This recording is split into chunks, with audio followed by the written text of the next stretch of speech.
Gagawa po tayo ng tie-dye katulad ng ganitong suot ko. Effort ka magpapansin sa akin. Una, bibilugin natin ang damit.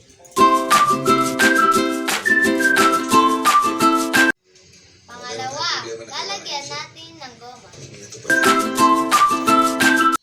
Pangatlo, lalagyan natin ng dye color.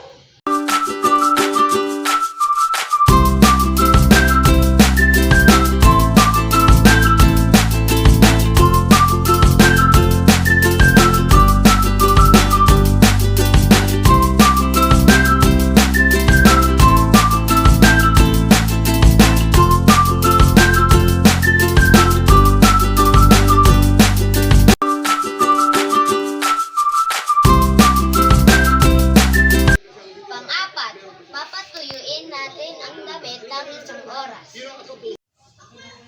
Panglima, babanlawan na natin ang damit.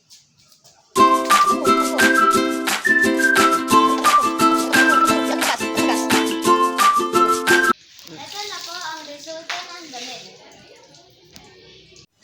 At dito na po nagtatapos ng video.